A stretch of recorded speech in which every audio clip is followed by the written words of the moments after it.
Hello friends, I am Anjali. Welcome to my YouTube channel, Nursing Classes. Today my topic is Diabetes mellitus. कुछ लोग diabetes mellitus को sugar भी बोलते हैं, कुछ लोग मधुमेह भी बोलते हैं। अब मैं आपको बताऊंगी कि डायबिटीज मेलाइटिस होता क्या है, शुगर होती क्या है। शुगर क्या होता है कि इसमें जब किसी की बॉडी में ब्लड में बहुत ज़्यादा शुगर की मात्रा बढ़ जाती है तो उसको हम डायबिटीज मेलाइटिस बोलते हैं।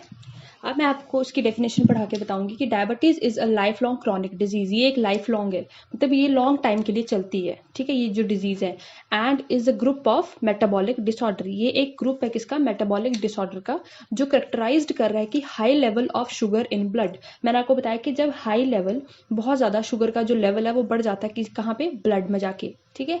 ये कॉज किस वजह से हो रहा है? It is caused due to the deficiency of insulin and resistancy to insulin, और बोथ।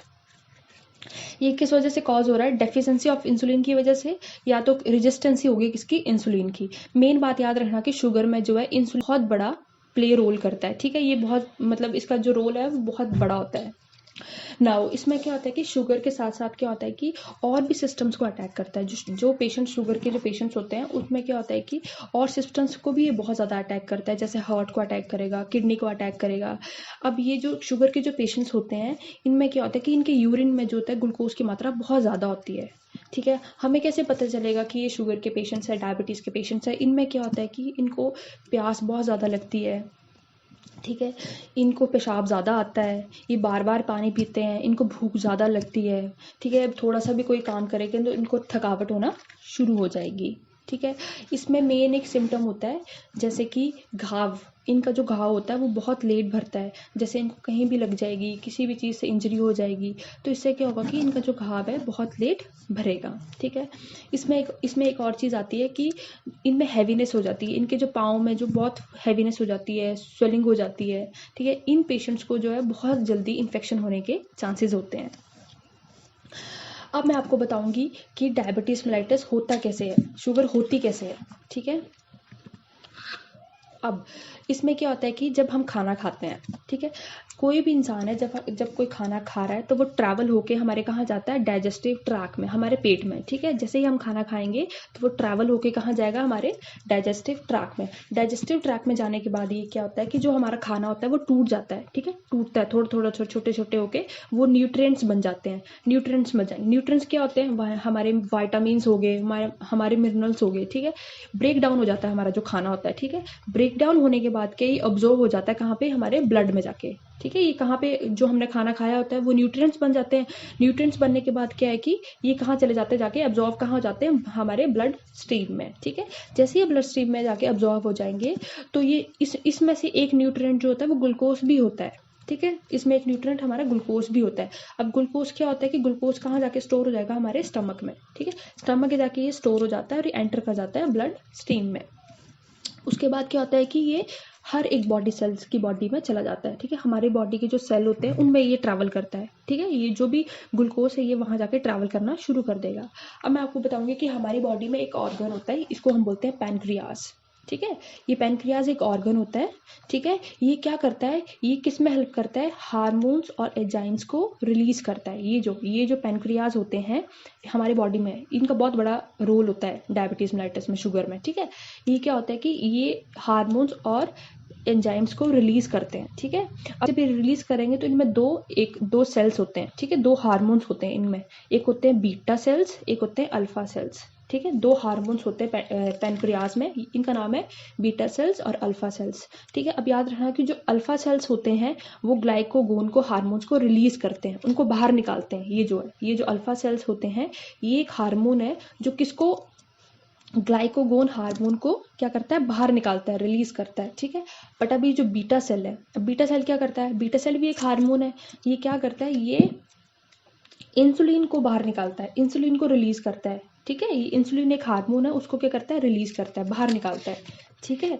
इसमें क्या होता है कि ये दोनों जो है बीटा सेल और अल्फा सेल, काम करते क्या है, ठीक है। अब जो अल्फा सेल है मैंने आपको बताया कि ये क्या करता है, ये ग्लाइकोगोन को बाहर निकालता है। अब ग्लाइकोगोन क्या करता है? ग्लाइकोगोन आगे जाके क्या करेगा? शुगर के लेवल को ज़्यादा करते हैं। ये जो अल्फा सेल्स हैं ठीक है, अल्फा सेल्स है, इसमें जो ग्लाइकोजन है वो क्या करेगा, शुगर के लेवल को बॉडी में ज़्यादा करेगा। ठीक है, और जो बीटा सेल है, बीटा सेल में जो इंसुलिन है, इंसुलिन जो रिलीज हो रहा है वो क्या करता है, शुगर के लेवल को कम करता है बॉडी में। ठीक है, मतलब कि अल्फा सेल एंड ये बीटा सेल जो है एक दूसरे के ऑपोजिट वर्क करते हैं। ठीक है, ये दोनों अपने ऑपोजिट वर्क करेंगे। ये क्या करेगा, ये अल्फा सेल ज़्यादा करेगा, ठीक है, शुगर के लेवल को, और ये क्या करेगा, इंसुलिन जाके क्या करेगा, शुगर के लेवल को कम करेगा। इससे क्या होगा कि ये दोनों एक दूसरे के ऑपोजिट वर्क करते हैं। एज अ रिजल्ट क्या करते हैं, ये हमारी बॉडी में शुगर के ग्लूकोज के लेवल को मेंटेन करके रखते हैं।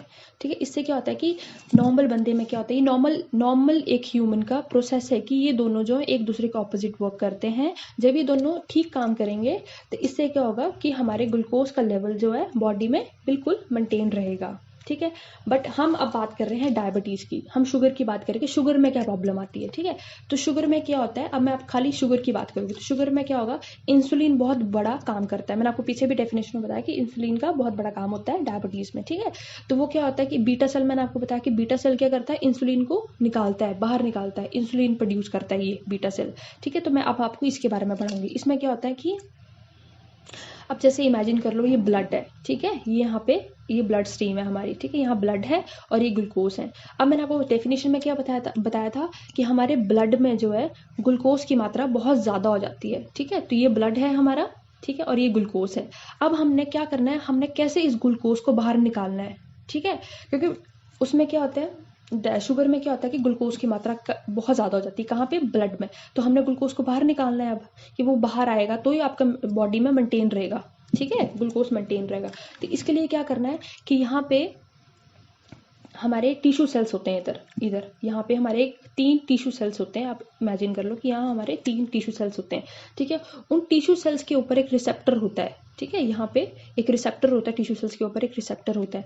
अब क्या करेंगे कि ये क्या करेगा, जैसे बीटा सेल्स हैं, ये बीटा सेल्स, ये क्या करेगा कि यहाँ से जाएगा, इंसुलिन यहाँ लेके आएंगे। ठीक है, जैसे ये इंसुलिन यहाँ लेके आएंगे, ठीक है, यहाँ इंसुलिन लेके आते हैं, ये इसके ब्लड के अंदर जाता है, यहाँ पे जाएगा अंदर। ठीक है, यहाँ अंदर जाने के बाद क्या करेगा, यहाँ पे जो सेल्स मैंने आपको बताया था कि यहाँ पे सेल्स होते हैं। ठीक है, यहाँ पे सेल्स होने के बाद क्या करता है कि यहाँ पे एक जो रिसेप्टर होता है, ये जो रिसेप्टर, ठीक है, यहाँ पे एक रिसेप्टर होता है, उसको खोल देता है। क्यों खोल देता है कि अब यहाँ पे जो सेल्स हैं, अब ग्लूकोज क्या करेगा, ग्लूकोज यहाँ से जाएगा बाहर और यहाँ सेल्स में जाके अंदर चला जाएगा। ठीक है, बट सेल्स में अंदर जाने के लिए पहले यहाँ बाहर रिसेप्टर्स होते हैं बड़े बड़े, ये वो उनको ग्लूकोज को उसको क्रॉस करना होता है। ठीक है, अब ग्लूकोज यहाँ से जाएगा बाहर, ठीक है, यहाँ सेल्स में अंदर जाना है इसको, तो यहाँ बाहर रिसेप्टर्स लगे होते हैं, रिसेप्टर्स बंद होते हैं। रिसेप्टर्स कौन खोलता है, इंसुलिन आके। अब क्या होता है कि इंसुलिन यहाँ से आएगा, इधर से आएगा, ठीक है, अब ब्लड से क्रॉस होके इन रिसेप्टर्स का दरवाजा खोल देगा। ठीक है, जैसे ये इनका दरवाजा खोल देगा तो ग्लूकोज जो है इजिली अंदर चला जाएगा। जैसे ये अंदर चला जाएगा तो क्या होगा, और बॉडी सेल्स में डिवाइड हो जाएगा, जिससे क्या होगा कि हमारा ग्लूकोज का लेवल मेंटेन रहेगा। अब यहाँ ज़्यादा ग्लूकोज नहीं हो रहा, ग्लूकोज बाहर भी तो निकल रहा है। क्यों निकल रहा है, क्योंकि इंसुलिन हेल्प कर रहा है, इंसुलिन यहाँ से आ रहा है। ठीक है, और यहाँ पे रिसेप्टर्स होते हैं, उनको खोल रहा है और ग्लूकोज जो है अपना काम कर रहा है। ठीक है, बट शुगर के पेशेंट्स में क्या होता है कि यहाँ से इंसुलिन जाता ही नहीं है। ये जो बीटा सेल्स हैं, यहाँ से इंसुलिन जाएगा ही नहीं। जब ये जाएगा नहीं तो रिसेप्टर खोलेगा नहीं, और जब ये रिसेप्टर्स नहीं खोलता है तो ग्लूकोज भी अंदर नहीं जा पाता, जिस वजह से क्या होता है, यहाँ पे ग्लूकोज की मात्रा बहुत ज़्यादा बढ़ जाती है। जब यहाँ पे बहुत ज़्यादा ग्लूकोज की मात्रा बढ़ जाएगी तो उसको हम डायबिटीज मेलाइटस बोलेंगे। ठीक है, तो मतलब ये क्या होता है, ये शुगर के पेशेंट्स को ऐसा होता है कि यहाँ पे ग्लूकोज की मात्रा बहुत ज़्यादा बढ़ जाती है, ये इंसुलिन काम करता ही नहीं है। शुगर के पेशेंट्स में ये इंसुलिन यहाँ से यहाँ जाएगा ही नहीं और ये रिसेप्टर्स नहीं खोलता है। ठीक है, अब मैं आपको बताऊंगी इसके टाइप्स ऑफ डायबिटीज मेलाइटिस क्या होता है। ठीक है, अब टाइप्स क्या होते हैं इसके, अब अलग अलग टाइप्स के डायबिटीज मेलाइटिस होता है। एक होता है टाइप 1 डायबिटीज, एक होता है टाइप 2 डायबिटीज मेलाइटिस, एक होता है जेस्टेशनल डायबिटीज मेलाइटिस। अब टाइप 1 डायबिटीज में क्या होता है, ये 40 ईयर्स से पहले के लोगों को होता है।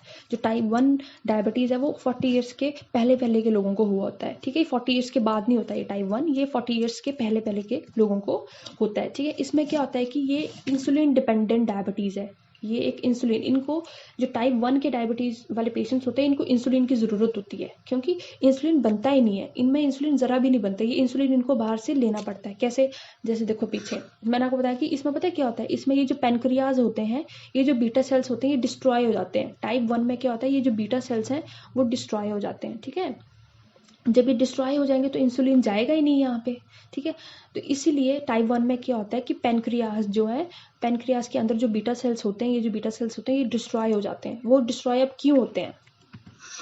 डिस्ट्रॉय इसलिए होते हैं क्योंकि ऑटोइम्यून कंडीशन की वजह से, एक ऑटोइम्यून कंडीशन होती है हमारी बॉडी में, वो क्या करती है, पेनक्रियाज के अगेंस्ट ही अपनी, हमारी बॉडी ही पेनक्रियाज के अगेंस्ट एंटीबॉडीज बना देती है, या किसी वायरस की वजह से वो हो सकता है ये चीज़। ठीक है, इसमें क्या होता है कि जो टाइप 1 के जो पेशेंट्स होते हैं उनमें मोटापा नहीं होता है, ये बहुत पतले लोग होते हैं, इनमें ज़रा भी फैट नहीं होता है, इनमें ज़रा भी फैट बैली नहीं होती, ये बहुत पतले लोग होते हैं। ठीक है, इनमें बहुत ज़्यादा वीकनेस होती है।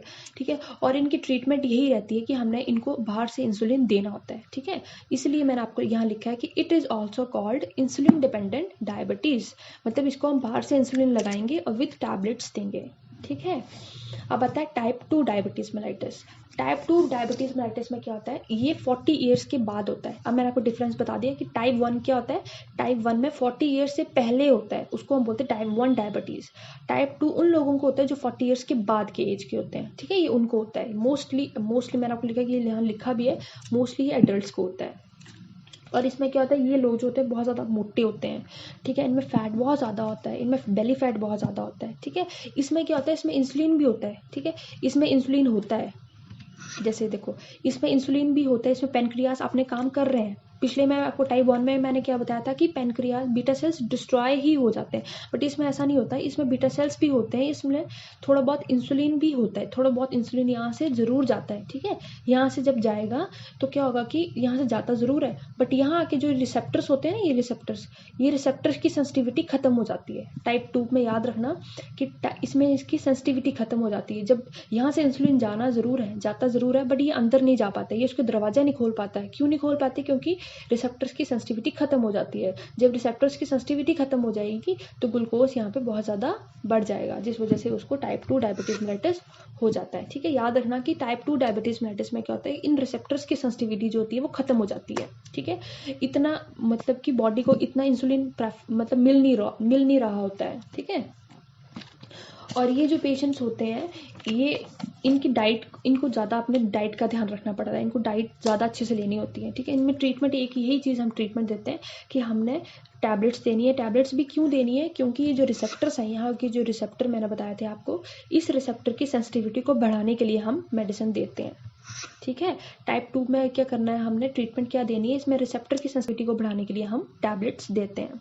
अब आता है एक और, इसमें टाइप होता है, मैंने जो मेंशन नहीं किया है उसका नाम होता है मैच्योरिटी ऑनसेट डायबिटीज मेलाइटिस। क्या होता है? Maturity onset diabetes mellitus. अब मैच्योरिटी ऑनसेट डायबिटीज मेलाइटिस में क्या होता है कि मैंने आपको बताया था कि टाइप 2 में क्या होता है, 40 ईयर्स के बाद। तो इसमें जब टाइप 2 डायबिटीज मेलाइटिस 40 ईयर्स से पहले हो जाए, किसी भी पेशेंट को पहले टाइप 2 डायबिटीज मेलाइटिस हो जाए, तो उसको हम बोलते हैं मैच्योरिटी ऑनसेट डायबिटीज मेलाइटिस। मतलब मैच्योर मतलब पहले ही हो गया है। टाइप 2 में था कि 40 ईयर्स के एज के लोगों को बाद में ही होगा ये चीज़, बट मैच्योरिटी ऑनसेट में क्या होता है, जब टाइप 2 डायबिटीज मेलाइटिस जो है 40 ईयर्स के पहले के लोगों को हो जाए, उसको हम बोलते हैं मैच्योरिटी ऑनसेट डायबिटीज मेलाइटिस। अब फोर्थ आता है हमारा जेस्टेशनल डायबिटीज मेलाइटिस। ठीक है, अब देखो जेस्टेशनल डायबिटीज मेलाइटिस क्या होता है, ऑफन डायग्नोज्ड, ये क्या होता है, लेट प्रेगनेंसी में होता है। ये हमारे प्रेगनेंसी में ही मदर को होता है, प्रेग्नेंट मदर्स को ये उनकी हाई ब्लड शुगर जो लेवल जो है वो बढ़ जाता है, बट ये क्या रिकवर भी हो जाता है धीरे धीरे, आफ्टर जैसे ही डिलीवरी हो जाएगी वैसे ये रिकवर भी हो जाएगा। Now the risk factors of diabetes mellitus. अब रिस्क फैक्टर्स क्या होते हैं इसके? रिस्क फैक्टर ओबेसिटी की वजह से, अब क्या क्या रिस्क फैक्टर हैं कि कौन किन को चांसेस होते हैं डायबिटीज़ होने के? ठीक है, क्या रिस्क है? जैसे जो लोग मोटे होंगे उनको ज़्यादा होने के चांसेस हैं डायबिटीज़। जैसे किन लोगों को हाइपरटेंशन ज़्यादा होगा उनको ज़्यादा होने के चांसेस हैं। कईयों की फैमिली हिस्ट्री की वजह से भी चांसेस होते हैं, जैसे उनके चाइल्ड को होने के चांसेस हो सकते हैं। ठीक है, या तो कोई जेस्टेशनल डायबिटीज़ है, किसी मदर को प्रेगनेंसी के टाइम शुगर लेवल बहुत ज़्यादा बढ़ा होगा, उनको भी रिस्क होता है डायबिटीज़ होने के, ठीक है। या तो कोई फिजिकली इनएक्टिविटी की वजह से भी डायबिटीज़ होने के चांसेस होते हैं। जैसे फिजिकली इनएक्टिविटी कैसे होगी, जैसे लोग होते हैं ऑफिस में वर्क करते हैं, बस बैठने वाला वर्क ही होता है, सिटिंग जॉब्स होती हैं, तो वो भी जो है वो भी रिस्क में होते हैं डायबिटीज़ मेलाइटिस के, उनको भी चांसेस हो सकते हैं डायबिटीज़ मेलाइटिस होने के। Now the pathophysiology of diabetes mellitus. अब पैथोफिजियोलॉजी मैंने आपको सारी पीछे बता दी कि कैसे कैसे वर्क करता है, कैसे हमारी बॉडी में आता है, कैसे कैसे जो है ग्लूकोज का लेवल जो है बढ़ता है, ठीक है। मैं फिर भी आपको रीड आउट करके बताती हूँ। टाइप 1 में क्या होता है कि वायरल इन्फेक्शन होता है, ठीक है। वो अल्ट्रेशन कहाँ ला रहा है, सेल्फ सेल्स में, हमारे सेल्स में अल्ट्रेशन ला जाती है। इसके बाद क्या होता है कि हमारे ऑटो इम्यून जो है तो रिस्पॉन्स करना शुरू कर देता है। जैसे ही अल्ट्रेशंस कहाँ आ जाती हैं, सेल्फ सेल्स में, तब क्या ऑटो इम्यून हमारा रिस्पॉन्स करता है। मैंने आपको पीछे भी बताया कि ऑटो इम्यून होता है, एक ऑटो इम्यून कंडीशन होती है, तो क्या करता है, ऑटो इम्यून रिस्पॉन्स करता है। जैसे ही ऑटो इम्यून रिस्पॉन्स करेगा ये, तो डिस्ट्रक्शंस आ जाएंगे कहाँ पे, बीटा सेल्स में। मैंने आपको पीछे भी बताया कि बीटा सेल्स जो होते हैं वो डिस्ट्रॉय हो जाते हैं हमारे, ठीक है। डिस्ट्रक्शंस कहाँ आ जाती है, बीटा सेल्स में, जिस वजह से इंसुलिन डिफिशिएंसी हो जाती है, ठीक है, एंड टाइप 1 डायबिटीज मेलाइटिस हो जाता है।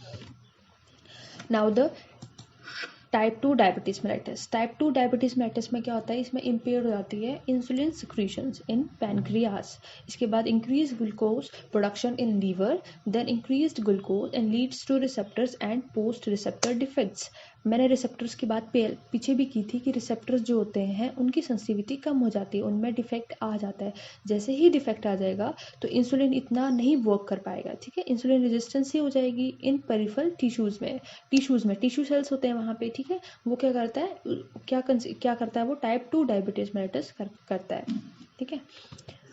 Now the clinical symptoms of diabetes mellitus, कि क्या सिम्टम्स होते हैं। अब क्या, कैसे हमें पता चलेगा क्या सिम्टम्स आते हैं, कोई शुगर का पेशेंट है उनको उनको क्या क्या होता है, क्या सिम्टम्स आते हैं, ठीक है। जैसे पोलीयूरिया होता है, पोलीयूरिया मैंने आपको पहले भी बताया कि ज़्यादा पेशाब आना, ठीक है। पोलीडिप्सिया क्या होता है, इसमें ज़्यादा उनको बहुत ज़्यादा भूख लगती है, प्यास लगती है उनको, ठीक है। पॉलीडिप्सिया मतलब उनको बहुत ज़्यादा प्यास लगती है। पॉलीफेजिया का मतलब होता है एक्सेसिव ईटिंग, उनको एक्सेसिव, वो बहुत ज़्यादा खाना खाते हैं, उनको 3 टाइम से ज़्यादा भी भूख लगती है, वो 3 टाइम खाना खाने के बाद भी वो एक्स्ट्रा खाना खाते हैं, ठीक है। जो टाइप 1 डायबिटीज़ के जो पेशेंट्स होते हैं उनमें वेट लॉस बहुत ज़्यादा होता है, ठीक है। ये बहुत पतले लोग होते हैं, बहुत ज़्यादा वीकनेस हो जाती है, ड्राई स्किन हो जाती है, ड्राई रहती है स्किन, प्रोलॉन्ग्ड वूंड हीलिंग। मैंने आपको बताया घाव बहुत जो है टाइम लेता है हील होने में, ठीक है। अब टाइप 2 में क्या होता है, patient can be asymptomatic, polyuria भी होता है, पोलीडिप्सिया भी होता है, पोलीफेजिया भी होता है, फिटीक होता है, वेट लॉस होता है, नोजिया होता है, नोजिया हो जाएगा, उसको घबराहट होगी बहुत ज़्यादा,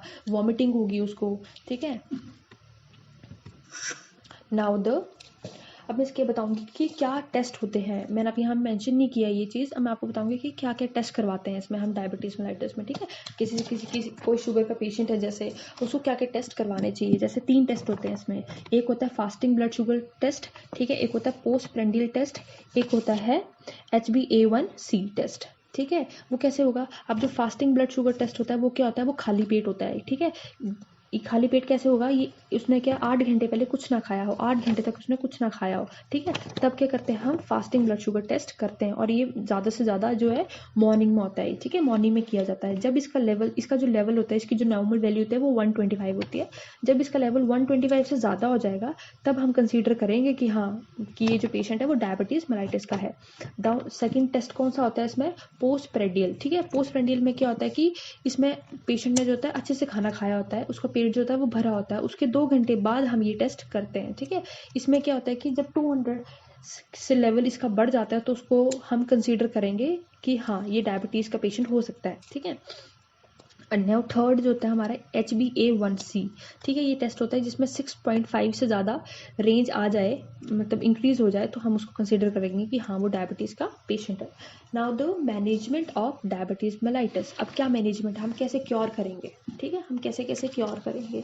पहले इसमें मेन तो याद रखना कि बहुत इंपॉर्टेंट होती है कि मैनेजमेंट कैसे, इसकी डाइट बहुत इंपॉर्टेंट है कि हमें क्या खाना चाहिए, क्या नहीं खाना चाहिए। जो शुगर के पेशेंट्स होते हैं उनको एक्सरसाइज, उनको खान पान का पूरा अपना ध्यान रखना होता है, ठीक है। इसमें हमें दवाइयों का भी ध्यान रखना होता है, ओरल हाइपरग्लाइसीमिक थेरेपीज़ का भी ध्यान रखना होता है, इंसुलिन का भी, इंसुलिन को भी बहुत ज़रूरी है, इंसुलिन भी टाइम टू टाइम लेनी होती है। जैसे टाइप 1 में क्या होता है कि इंसुलिन डिपेंडेंट होता है, मतलब उनको इंसुलिन लेनी पड़ती है बाहर से। अब आता है डाइट कि हमें डाइट में शुगर के पेशेंट्स को डाइट में क्या लेना चाहिए। जैसे शुगर के जो पेशेंट्स होते हैं उनको अपना वेट को जो है वो कंट्रोल करके रखना चाहिए, नॉर्मल अकॉर्डिंग टू उनके एज के जो है उनको अपना वेट जो है वो कंट्रोल करके रखना है। ठीक है, इसमें क्या होता है कि न्यूट्रिशनल रिक्वायरमेंट पूरी करनी है उन्होंने उनको अपनी क्या न्यूट्रिशनल रिक्वायरमेंट्स को पूरा करना है, फुलफिल करना है, अच्छे से फॉलो करनी है इंडिविजुअलाइज्ड मील प्लान। उनको क्या करना है, अपना मील प्लान करना है प्रॉपर कि सुबह कितने बजे खाना खाना है, दोपहर में कितने बजे खाना खाना है, रात को, मतलब एक मील प्लान करना है कि उसी टाइम पे आपने खाना खाना है। स्नैक्स शेड्यूल अच्छे से रखना है, according to the patient weight होना चाहिए, एज, ठीक है, अकॉर्डिंग टू अपने वो एज के और वेट के अकॉर्डिंग खाना खाएगा। ठीक है, इसमें जो मील जो भी वो खाना खा रहा है, जो इसमें मैंने मेंशन किया है कि meal should be included more fibre, मतलब कि जो भी वो खाना खा रहा है उसमें फाइबर जो है वो ज़्यादा होना चाहिए। ठीक है, अब जो पेशेंट्स होते हैं जैसे टाइप 1 के पेशेंट्स होते हैं वो इंसुलिन लेते हैं बाहर से, तो उन पेशेंट्स को ज़्यादा एक्स्ट्रा फूड लेने की ज़रूरत होती है। ठीक है, इसमें लिखा है मैंने, if taking insulin eat extra food, मतलब कि जो भी पेशेंट है वो जो इंसुलिन ले रहा है उसको फूड की एक्स्ट्रा ज़रूरत होती है आफ्टर एक्सरसाइज, वो एक्सरसाइज के बाद ज़्यादा फूड लेने की उसको नीड है। इसमें क्या होता है कि एक्सेसिव सॉल्ट इंटेक नहीं करना है, जो भी शुगर के पेशेंट्स होते हैं उनको एक्सेसिव सॉल्ट इंटेक नहीं करना है, अवॉइड करना है। अवॉइड क्यों करना है, क्योंकि इनको हाइपरटेंशन भी हुआ होता है। मैंने आपको रिस्क फैक्टर में बताया था कि जो लोग हाइपरटेंशन से हैं, मतलब कि जो डील कर रहे हैं, ठीक है, उनको क्या, उनको डायबिटीज मेलाइटिस भी होता है। नाउ तो डाइट, अब मैं आपको डाइट बताऊंगी कि पूरा शेड्यूल क्या है, इसको कैसे प्रिवेंट करना है। ठीक है, अब डाइट में हमें क्या लेना है क्या नहीं लेना, हाँ, अपने लाइफस्टाइल चेंजेस कैसे करने हैं। ठीक है, जो भी शुगर के पेशेंट्स होते हैं उनको मॉर्निंग वॉक करनी चाहिए डेली। ठीक है, 30 आवर्स के लिए, 30 आवर्स के लिए तो नहीं बोलती मैं, 30 मिनट्स के लिए जो है हमें हर 30 मिनट्स रोज मॉर्निंग वॉक जो हमें हर 30 मिनट्स करनी चाहिए। ठीक है, हमें योगा करना चाहिए, मेडिटेशन करना चाहिए, योगा प्रॉपरली हमें योगा करना चाहिए, हमें मतलब 5 या 6 मिनट्स के लिए मेडिटेशन करनी चाहिए, हमें मतलब स्वीट्स नहीं खाने हैं, चीनी नहीं खानी, जो शुगर्स के पेशेंट होते हैं उनको चीनी अवॉइड करनी है, स्वीट्स अवॉइड करने हैं। ठीक है, इसमें मेन चीज़ कि स्ट्रेस नहीं लेना है, ये मेन जो कॉज है स्ट्रेस का ही है, स्ट्रेस की वजह से ही डायबिटीज़ मेलाइटिस होता है आजकल के पेशेंट्स। और आजकल की लाइफस्टाइल ऐसा है कि लोगों को स्ट्रेस बहुत ज़्यादा है, तो मतलब इसमें हमने स्ट्रेस नहीं लेना है, एकदम कूल रहना है, बिल्कुल कूल, स्ट्रेस नहीं लेना ज़्यादा। नाउ आपको बताऊंगी कि डाइट में हमें क्या खाना है और क्या नहीं खाना है। अब जैसे खाना क्या होता है, जैसे बहुत ज़्यादा लोग होते हैं मैक्सिमम सुबह चाय लेते हैं, ठीक है, तो हमने क्या, जो भी चाय लेनी है वो विदाउट शुगर लेनी है, हमने साथ में बिस्किट नहीं खाने हैं, इसके साथ रस नहीं लेना है, नमकीन नहीं लेना है, इसके साथ हम ड्राई फ्रूट्स ले सकते हैं, बादाम ले सकते हैं, काजू ले सकते हैं, बट हमने इसके साथ बिस्किट एंड रस नमकीन नहीं प्रेफर करना है।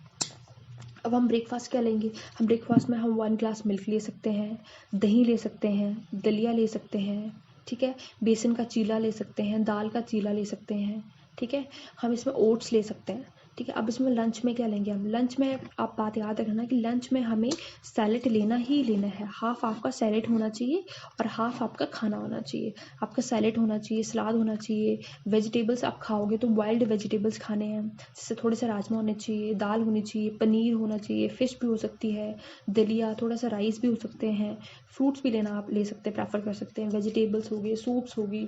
अब जो चना होता है, जो काले चने होते हैं, रोस्टेड चने जो होते हैं वो लेने हैं आपने। अब कौन कौन सा फूड है जो हमें अवॉइड करना चाहिए, ठीक है। अब जैसे शुगर के पेशेंट, इसमें हम ये नहीं बोलते कि जो शुगर के पेशेंट उन्हीं को अवॉइड करना चाहिए, जो नॉर्मल लोग भी हैं उन लोगों को भी ये चीज़ें अवॉइड करनी चाहिए। जैसे पैक्ड फूड नहीं खाना चाहिए, अवॉइड करना चाहिए पैक्ड फूड, प्रेफर नहीं करना है फ्रेश, मतलब हमें एकदम से जो फ्रेश फ्रूट्स होते हैं बहुत ज़्यादा फ्रेश फ्रूट्स होते हैं उनको प्रेफर करना चाहिए, ठीक है। बट जो पैक्ड फूड होते हैं, पैक्ड जूसेस होते हैं वो हमें नहीं लेने चाहिए, फ्रेश फ्रूट लेना है, फ्रेश हमें जूसेस पीने हैं, हमें मैगी मोमोज नहीं प्रेफर करना है, और अल्कोहल भी हमने अवॉइड करना है। अब जैसे कई पेशेंट्स होते हैं जो अल्कोहल प्रेफर करते हैं, तो अल्कोहल लो, बट एक नॉर्मल रेंज में, नॉर्मल एक थोड़े सा अल्कोहल प्रेफर करें, ज़्यादा नहीं, ठीक है। इसके बाद क्या करें कि कुछ लोग बोलते हैं कि हमें बाहर खाना, जैसे कई शुगर के पेशेंट्स होते हैं वो बाहर खाना खाना चाहते हैं कि बाहर में खाना खा सकते हैं कि नहीं, हाँ, हमें आउटडोर फूड्स ले लेने चाहिए, बट एक कम फ्रीक्वेंसी में, हमें एक कम फ्रीक्वेंसी में खाना खाना चाहिए बाहर। हमें अल्कोहल भी प्रेफर करता है कोई, तो भी कम फ्रीक्वेंसी में अल्कोहल उसको प्रेफर करना चाहिए।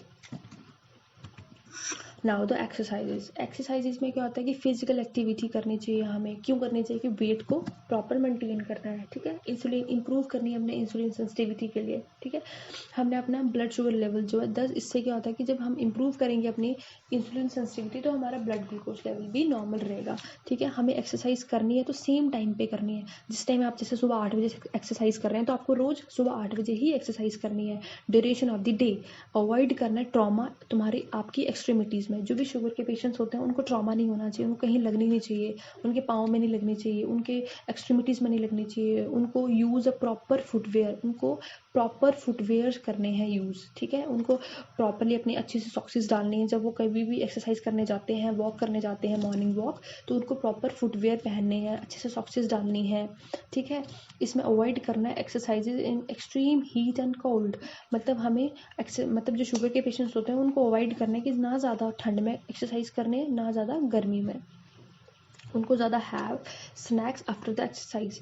जैसे वो एक्सरसाइज कर लेते हैं तो उनको थोड़े बहुत स्नैक्स लेने चाहिए, ठीक है। इसमें मेन आप याद रखना कि इसमें डाइट बहुत इंपॉर्टेंट होती है, कि हमें डाइट का ध्यान रखना होता है। हमें डाइट का ध्यान रखेंगे, इससे क्या होगा कि हमारा ग्लूकोज का जो लेवल होता है वो हमें हमेशा जो है मेंटेन करके रहता है। इससे क्या है कि हमें वेट को मेंटेन करके रखना है। याद रखना वेट को हमने इसमें मेंटेन करके रखना है। हमें अपने खान पान का ध्यान रखना है, क्या खाना चाहिए क्या नहीं खाना चाहिए, ठीक है। हमें इसमें ज़्यादा से ज़्यादा स्वीट्स चीज़ें नहीं खानी है, ठीक है। हमें चीनी का सेवन नहीं करना है, इसमें चीनी नहीं लेनी है, स्वीट्स नहीं लेने हैं, कोई ज़्यादा मिठाई नहीं खानी है, प्रॉपर मेडिटेशन करनी है, योगा करनी है, योगा के लिए टाइम देना है। 30 मिनट्स योगा कर लो, 30 मिनट्स वॉक मॉर्निंग वॉक कर लेनी है। मतलब इसमें हमने हर चीज़ का ध्यान रखना है, एक्सरसाइजेस का ध्यान रखना है। मेन इसमें हम बस यही ध्यान रखना चाहिए। Now the medications. अब मेडिकेशंस क्या होती हैं? अल्फ़ा, इसमें हम मेडिकेशंस देते हैं, अल्फ़ा ग्लूटासाइड इनहिबिटर्स देते हैं, फर्स्ट जनरेशंस देते हैं, हम मेटफॉर्मिन प्रेफर करते हैं पेशेंट्स को। Now the complications. कॉम्प्लिकेशंस क्या होते हैं कि अब जैसे जो शुगर के पेशेंट्स हैं उनको क्या क्या कॉम्प्लिकेशंस आ सकती हैं? उनकी ब्लड वेसल्स डैमेज हो जाती हैं, ठीक है। जो ब्लड वेसल्स होती हैं वो डैमेज हो जाती हैं, हार्ट की डिजीज़ हो जाती है। मैंने आपको शुरू में बताया था कि ये प्रॉब्लम जो है और सिस्टम्स को भी अटैक करती है। तो कैसे करती है? अब जैसे कॉम्प्लिकेशंस ही हैं, जैसे किसी को शुगर हुई होगी तो उसको कार्डियोवास्कुलर डिजीज़ भी हो सकती है, विजन लॉस मतलब आंखें ब्लाइंडनेस हो जाती है, कम दिखाई देता है, ठीक है। Damage of the I, kidney and nerves. इसमें क्या होता है कि चांसेस होते हैं कि किडनी भी डैमेज हो सकती है, डैमेज ऑफ द आई भी डैमेज हो सकती है, ठीक है। इसमें मेन ही कॉम्प्लिकेशंस हैं कि जो शुगर के पेशेंट्स उनको ये चीज़ें होंगी, विजन लॉस हो जाएगा, किन लोगों को दिखाई कम देना शुरू हो जाता है, ब्लाइंडनेस हो जाती है बहुत ज़्यादा, किडनी डैमेज हो जाती है, हार्ट की कोई डिजीज़ हो जाती है उनको, उनकी ब्लड वेसल्स जो हैं वो डैमेज हो जाती हैं, ठीक है। मेन ये इसकी जो है डायबिटीज़ मेलिटस की कॉम्प्लिकेशंस होती हैं। तो मैं दोबारा से आपको बताऊंगी कि शुगर होता क्या है। शुगर क्या होता है? जब हमारे ब्लड में ग्लूकोज की मात्रा जो है बहुत ज़्यादा बढ़ जाती है, उसको हम डायबिटीज़ मेलिटस बोलते हैं, ठीक है। इसमें क्या होता है? पेशाब ज़्यादा आता है, लोगों का पेशाब ज़्यादा आता है। इनमें क्या होता है? यूरिन में जो होता है इनका ग्लूकोज बहुत ज़्यादा होता है। जब ये यूरिन पास करते हैं तो उनमें उसमें ग्लूकोज की मात्रा बहुत ज़्यादा होती है। जो शुगर के पेशेंट्स होते हैं उनको प्यास ज़्यादा लगती है, ठीक है। इनको थकावट ज़्यादा हो जाती है। Thank you. If you like my video, then please like and subscribe and share my YouTube channel. Thank you.